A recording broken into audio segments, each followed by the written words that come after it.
শ্রোতা বন্ধুরা, কেমন আছো? আশা করি সবাই ভালো আছো। আজকে আমি তোমাদের শোনাতে চলেছি রবীন্দ্রনাথ ঠাকুরের লেখা মণিহারা ছোট গল্পটি। তো চলো বন্ধুরা, এবার আমরা একটু গল্পটা শুনে নিই। সেই জীর্ণপ্রায় বাঁধাঘাটের ধারে আমার বোট লাগানো ছিল। তখন সূর্য অস্ত গিয়াছে। বোটের ছাদের উপরে মাঝি নামাজ পড়িতেছি। পশ্চিমের জ্বলন্ত আকাশপটে তাহার নীরব উপাসনা ক্ষণে ক্ষণে ছবির মতো আঁকা পড়িতেছিল। স্থির রেখাহীন নদীর জলের উপর ভাসাতীত অসংখ্য বর্ণচ্ছটা দেখিতে দেখিতে ফিকা হইতে গাঢ় লেখায়, সোনার রং হইতে ইস্পাতের রঙে, এক আভা হইতে আর এক আভায় মিলাইয়া আসিতেছিল। জানালা ভাঙা, বারান্দা ঝুলিয়া পড়া, জরাগ্রস্ত বৃহৎ অট্টালিকার সম্মুখে অশ্বত্থমূল বিদারিত ঘাটের উপর ঝিল্লিমুখর সন্ধ্যাবেলায় একলা বসিয়া আমার শুষ্ক চক্ষুর কোণ ভিজিবে ভিজিবে করিতেছিল। এমন সময় মাথা হইতে পা পর্যন্ত হঠাৎ চমকিয়া উঠিয়া শুনিলাম, মহাশয়ের কোথা হইতে আগমন। দেখিলাম ভদ্রলোকটি স্বল্পাহার শীর্ণ, ভাগ্যলক্ষ্মী কর্তৃক নিতান্ত অনাদৃত। বাংলাদেশের অধিকাংশ বিদেশি চাকরির যেমন একরকম বহুকাল জীর্ণ সংস্কারবিহীন চেহারা, ইহারও সেই রূপ। ধুতির উপরে একখানি মলিন তৈলাক্ত আসামি মটকার বোতাম খোলা চাপকান। কর্মক্ষেত্র হইতে যেন অল্পক্ষণ হইল ফিরিতে, এবং যে সময় কিঞ্চিৎ জলপান খাওয়া উচিত ছিল, সে সময় হতভাগ্য নদী তীরে কেবল সন্ধ্যার হাওয়া খাইতে আসিয়াছেন। আগন্তুক সোপান পার্শ্বে আসন গ্রহণ করিলেন। আমি কহিলাম, আমি রাঁচি হইতে আসিতেছি। কি করা হয়? ব্যবসা করিয়া থাকি। কি ব্যবসা? হরিতকি, রেশমের গুটি এবং কাঠের ব্যবসা। কি নাম? ঈষৎ থামিয়া একটা নাম বলিলাম, কিন্তু সে আমার নিজের নাম নহে। ভদ্রলোকের কৌতূহল নিবৃত্তি হইল না। পুনরায় প্রশ্ন হইল, এখানে কি করিতে আগমন? আমি কহিলাম, বায়ু পরিবর্তন। লোকটি কিছু আশ্চর্য হইল, কহিল, মহাশয়, আজ প্রায় 6 বৎসর ধরিয়া এখানকার বায়ু এবং তাহার সঙ্গে সঙ্গে প্রত্যহ গড়ে 15 গ্রেন করিয়া কুইনাইন খাইতেছি, কিন্তু কিছু তো ফল পাই নাই। আমি কহিলাম, এ কথা মানিতেই হইবে। রাঁচি হইতে এখানে বায়ুর যথেষ্ট পরিবর্তন দেখা যাইবে। তিনি কহিলেন, আগে হ্যাঁ, যথেষ্ট। এখানে কোথায় বাসা করিবেন? আমি ঘাটের উপরকার জীর্ণ বাড়ি দেখাইয়া কহিলাম, এই বাড়িতে। বোধ করি লোকটির মনে সন্দেহ হইল, আমি এই পোড়ো বাড়িতে কোনো গুপ্তধনের সন্ধান পাইয়াছি। কিন্তু এ সম্বন্ধে আর কোনো তর্ক তুলিলেন না। কেবল আজ 15 বৎসর পূর্বে এই অভিশাপগ্রস্ত বাড়িতে যে ঘটনাটি ঘটিয়াছিল তাহারই বিস্তারিত বর্ণনা করি। লোকটি এখানকার স্কুল মাস্টার। তাহার ক্ষুধা ও রোগশীর্ণ মুখে মস্ত একটা টাকের নিচে একজোড়া বড় বড় চক্ষু আপন কোটরের ভিতর হইতে অস্বাভাবিক উজ্জ্বলতায় জ্বলিতেছিল। তাহাকে দেখিয়া ইংরেজ কবি কোলরিজের সৃষ্ট প্রাচীন নাবিকের কথা আমার মনে পড়িল। মাঝি নামাজ পড়া সমাধা করিয়া রন্ধন কার্যে মন দিয়াছে।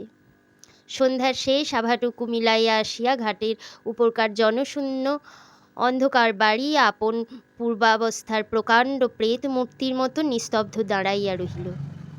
স্কুল মাস্টার কহিলেন, আমি এই গ্রামে আসার প্রায় 10 বৎসর পূর্বে এই বাড়িতে ফণিভূষণ সাহা বাস করিত। তিনি তাহার অপুত্র পিতৃব্য দুর্গামোহন সাহার বৃহৎ বিষয় এবং ব্যবসার উত্তরাধিকারী হইয়াছিলেন, কিন্তু তাহাকে একালে ধরিয়াছিল।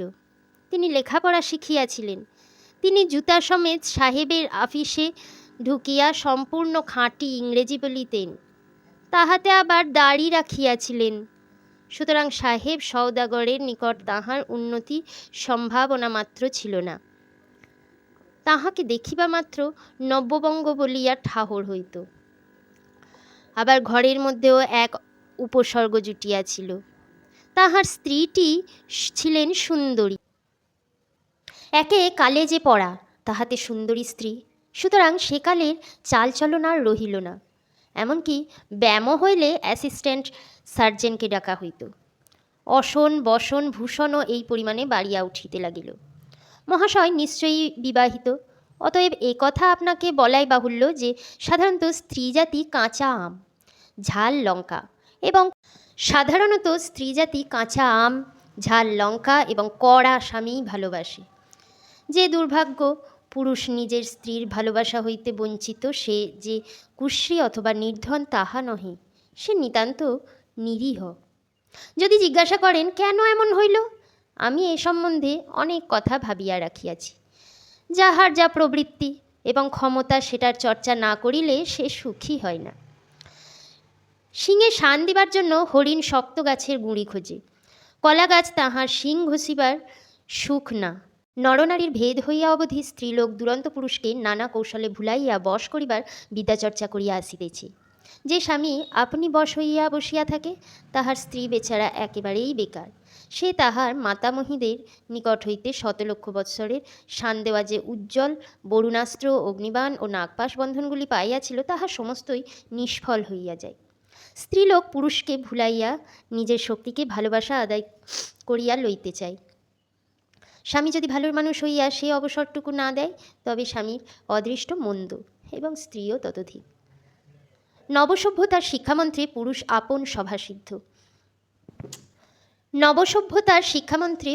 আপন স্বভাবসিদ্ধ। বিধাতা দত্ত সুমহৎ বর্বরতা হারাইয়া আধুনিক বা দাম্পত্য সম্বন্ধটাকে এমন শিথিল করিয়া ফেলিয়াছে। অভাগা ফণিভূষণ আধুনিক সভ্যতার কল হইতে অত্যন্ত ভালো মানুষটি হইয়া বাহির হইয়া আসিয়াছিল। ব্যবসায়েও সে সুবিধা করিতে পারিল না, দাম্পত্যেও তাহার তেমন সুযোগ ঘটে না।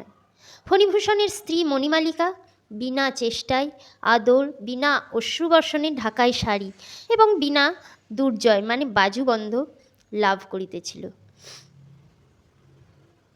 এইরূপ তাহার নারী প্রকৃতি এবং সেই সঙ্গে তাহার ভালোবাসা নিশ্চেষ্ট হইয়া গিয়াছিল। সে কেবল গ্রহণ করিত, কিছু দিত না। তাহার নিরীহ এবং নির্বোধ স্বামীটি মনে করিত দানই বুঝি প্রতিদান পাইবার উপায়। একেবারে উল্টা বুঝিয়াছিল আর কি।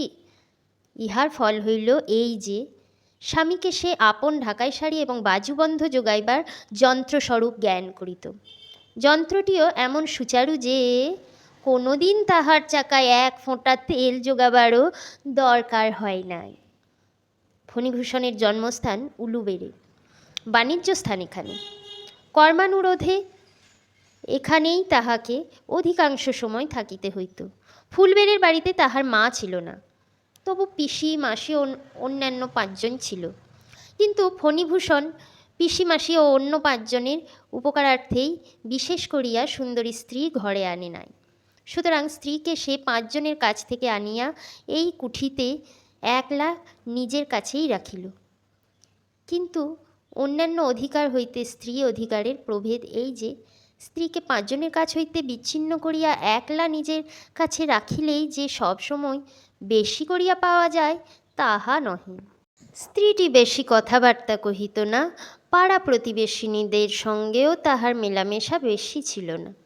ব্রত উপলক্ষ করিয়া 2 ব্রাহ্মণকে খাওয়ানো বা বৈষ্ণবীকে 2 পয়সা ভিক্ষা দেওয়া কখনো তাহার দ্বারা ঘটে নাই। তাহার হাতে কোনো জিনিস নষ্ট হয় না, কেবল স্বামীর আদরগুলো ছাড়া। আর যাহা পাইয়াছে সমস্তই জমা করিয়া রাখিয়াছে। আশ্চর্যের বিষয় এই যে সে নিজের অপরূপ যৌবনশ্রী হইতেও যেন লেশ মাত্র অপব্যয় ঘটিতে দেয় নাই। লোকে বলে তাহার 24 বৎসর বয়সের সময়ও তাহাকে 14 বৎসরের মতো কাঁচা দেখিতেছিল। যাহাদের হৃৎপিণ্ড বরফের পিণ্ড, যাহাদের বুকের মধ্যে ভালোবাসার জ্বালা যন্ত্রণা স্থান পায় না, তাহারা বোধ করি সুদীর্ঘকাল তাজা থাকে। তাহারা কৃপণের মতো অন্তরে বাহিরে আপনাকে জমাইয়া রাখিতে পারে।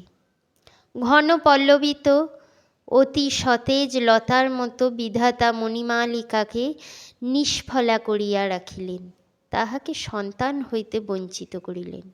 অর্থাৎ তাহাকে এমন কিছু দিলেন না যাহাকে সে আপন লোহার সিন্দুকের মণিমাণিক্য অপেক্ষা বেশি করিয়া বুঝিতে পারে, যাহা বসন্ত প্রভাতের নবসূর্যের মতো আপন কোমল উত্তাপে তাহার হৃদয়ে বরফ পিণ্ডটা গলাইয়া সংসারের উপর একটা স্নেহ নির্ঝর বহাইয়া দেয়। কিন্তু মণিমালিকা কাজকর্মে মজবুত ছিল, কখনোই সে লোকজন বেশি রাখে নাই। যে কাজ তাহার দ্বারা সাধ্য সে কাজ কেহ বেতন লইয়া যাইবে ইহা সে সহ্য করিতে পারিত না। কিন্তু মণিমালিকা কাজকর্মে মজবুত ছিল, কখনোই সে লোকজন বেশি রাখে নাই। যে কাজ তাহার দ্বারা সাধ্য সে কাজ কেহ বেতন লইয়া যাইবে ইহা সে সহ্য করিতে পারিত না। সে কাহারও জন্য চিন্তা করিত না, কাহাকেও ভালোবাসিত না, কেবল কাজ করিত এবং জমা করিত। এই জন্য তাহার রোগ শোক তাপ কিছুই ছিল না।